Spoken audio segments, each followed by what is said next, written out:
Hi fellow collectors. Today I want to talk to you about the 2022 Chicago Toy Soldier Show. I attended this year's show and it was everything they said. The show takes place annually at the Schaumburg Hyatt Regency outside of Chicago. I'd like to share with you my first-hand experiences and later show you some of the items that I purchased at the show. I went with a friend and we flew in and out of Chicago Midway Airport. How you get to Chicago is a personal choice, but if you fly, you have the choice of Midway or O'Hare. I strongly urge that you take advantage of Uber or Lyft for your ground transportation. Either is easy to use and much cheaper than a taxi to get to and from the airports or travel to downtown Chicago if that is part of your stay. Before you plan your trip, visit the Chicago Show's website, and I'll have a link in the description. The organizers provide some good information and there is a link to the Hyatt Hotel to get a preferred room rate. Take advantage of this rate. You're going to spend money, and if you can save a few dollars here and there, then you might have more for other pursuits. The hotel has all the amenities you need, and there are plenty of restaurants within walking distance, a large mall about 10 minutes walk, and of course a Bank of America right across the street with an ATM. You're going to need that. We arrived on the Thursday before the show. That gave us 3 days to do room trading, which concludes Saturday afternoon for most vendors because they need to start setting up for the Sunday show. In retrospect, you could arrive Friday and still have time to do room trading. If I went back again, that's what I would do.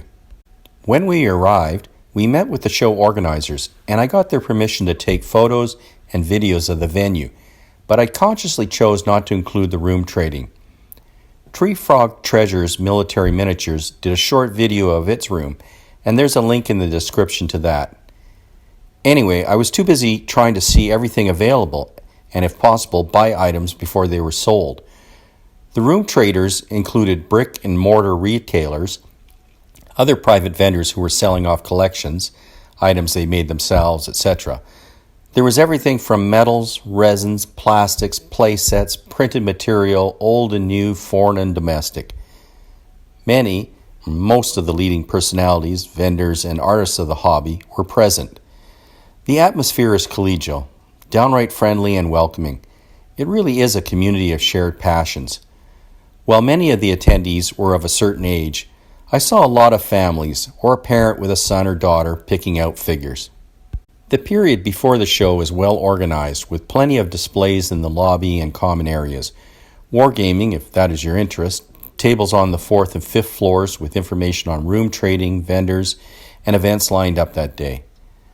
The day of the show, the entrance line moved quickly, and there were plenty of staff on hand to pass out shopping bags and answer questions. I went with a list of items I hoped to find, and to that extent I was fortunate. Now, I remember Andy Morant telling me years ago that I would never have enough money to buy all that I wanted. He was absolutely right. But a visit to the ATM solved some of that. Some retailers did take credit cards, but for the most part, it's cold cash. So have a budget and add 30%. It's a lot like a home reno. This is the principal ballroom used, but there were also 2 additional rooms of more vendors. Here it is empty the night before and then Sunday at the opening. On my bucket list was the metal shed. This is a cottage industry, and as I learned from Joe Remsen, it is not continuing to make items and was here to sell off stock, and boy did it sell. I was lucky to get this piece, a US 75mm pack howitzer with figures. I would describe the metal shed as folk art meets military miniatures, but it does more than that. I have a coffee table book of Metal Shed, which appears in episode 14. And while I was there, Joe was generous enough to let me take some pictures of the few remaining items left on their table Sunday during the show. While we may not see Metal Shed's products anymore, I think a worthy successor will be Ned's Garage. A family business, the whole family was there to support Dad. His items have a very similar buzz or feel and the look of folk art handmade that Metal Shed does. Ned's stuff was also flying off the table, and he also graciously allowed me to take a few photos of his wares before it all disappeared. I'll leave a link to him too. This set is labeled Mahdi Caravan, and I think it will go well with either of my period sets, which were displayed in episodes 3 and 4. Another interesting display/vendor was Gallagher's Gallery. Now, his dioramas have previously appeared in Toy Soldier Model Figure Magazine's October-November 2022 edition, and they are really well done. Again, I was allowed to take pictures of some of his dioramas.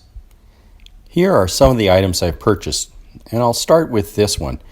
One of the room traders had a number of Spirit of the Empire Royal Canadian Mounted Police figures.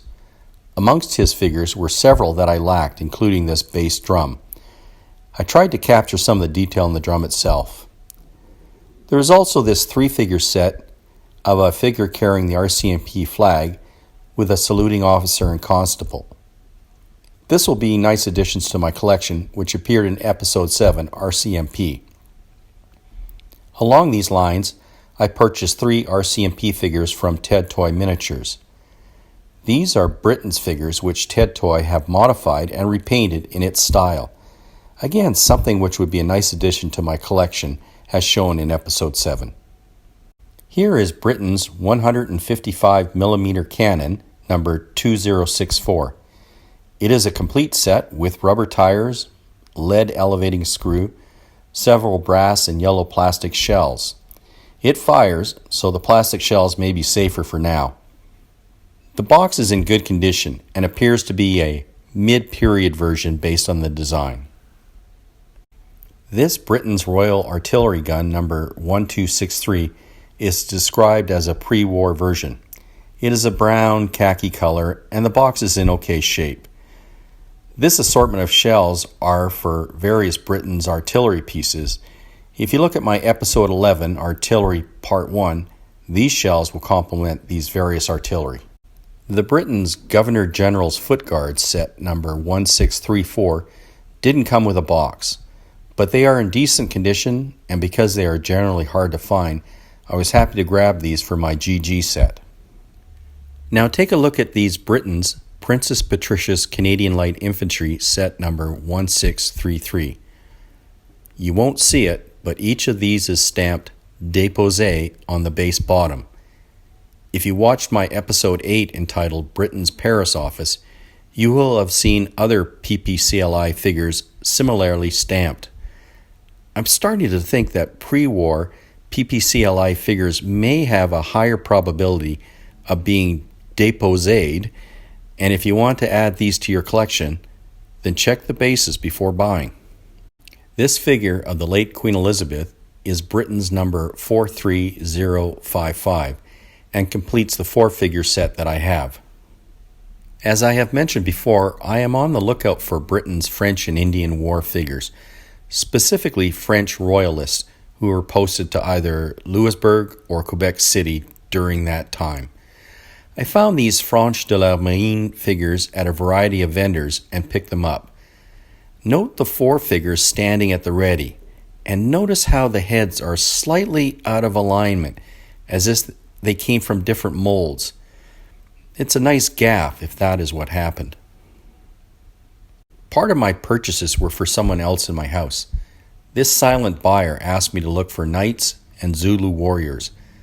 I found these Timpo knights during room trading, and while they are not as detailed as some of the more modern knights, they are older but in good condition.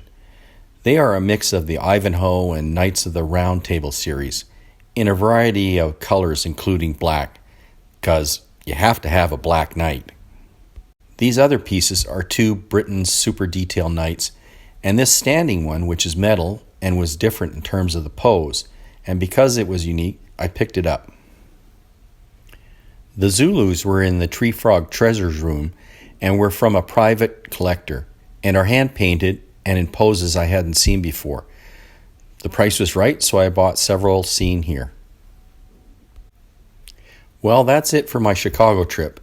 If you ever wanted to go, I would urge you to do so, particularly if the travel is not an issue. There's plenty to see, buy, and fill in your wish list. And of course, there's the city of Chicago itself, if that interests you. If you enjoyed this episode, hit the like and subscribe or leave me a comment. Until next time,